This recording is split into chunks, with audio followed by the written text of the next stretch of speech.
Hello guys, welcome to my channel. Bili mo ako electric flat iron. Tuturo ko sa inyo kung paano ito gumagana. Sama tayo magsimula. Dito tayo magsimula sa plug niya syempre. Okay, ito yung plug niya. Ito yung plug niya. Simula tayo sa plug. Ito ay 3 wire. Yan. Convert na sa 2 wire.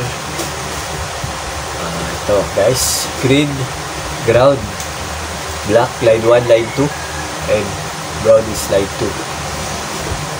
Dito yung power. Yan. Pag sinaksak mo siya guys, pag sinaksak mo na guys, yan na. Ito yung pinaka, pag nakaganyan guys, off pa yan. Pag switch mo siya, yan, kailangan yung indicator lights niya dito. Ilaw yan. Pag guys yung indicator light niya, ito guys. Testingan natin yan. Testingan natin na ilaw. Kapakita ko sa inyo dito, lalabas na lang sa kabilang side nakikita nyo paano ko testing. Okay. Guys, pagdating natin dito guys dito tayo sa plate at saka yung function niya guys. Ito yung heating element niya. Ayan.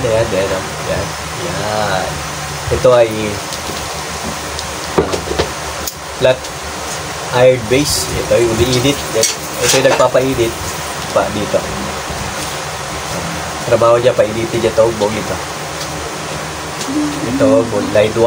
Ayan o, line 1. Line 2. Ayan, line 2. Tapos yung indicator lights dito nakakabit guys, dito. Ayan. Di ba, kita ba? Ayan, tsaka dito. Ayan. Tapos guys, pag switch nyo pala ito, switch nyo yan. Ito, bababa ito. Kita nyo ba? Bababa yan. Didikit siya dyan, o. Para mo ba dito? Hindi ba kita? Ayan, kita nyo ba galaw? Didikit siya dito. Dito sa plate na ito. Isang, papunta dito sa line 2 natin. Sabi natin line 1 to, ito line 2. Yan. Kapag uminit yan guys, at nakuha niya na yung tamang init. Itong thermostat guys, ito bababa ito. Bababa itong isa. Yung dinidikitan dito sa may switch. Bababa ito. Tapos, yung indicator lights natin, automatic yan mag-off kasi makakat yung power. Okay? Makakat yung power niya. Pag lumamig na naman siya guys, aangat yan. Ilaw na naman yung indicator lights natin kung nakaswitch pa dito. Okay, naintindihan nyo guys. Kung hindi nyo naintindihan, comment na lang kayo dyan guys. O kaya ulitin nyo yung video. Ayan. Ito guys, on model na plug na ito guys. Yan guys, thank you for watching.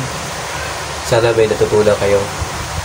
Don't forget to subscribe and hit the notification bell para lagi kayo update sa mga bago kong video. Salamat po.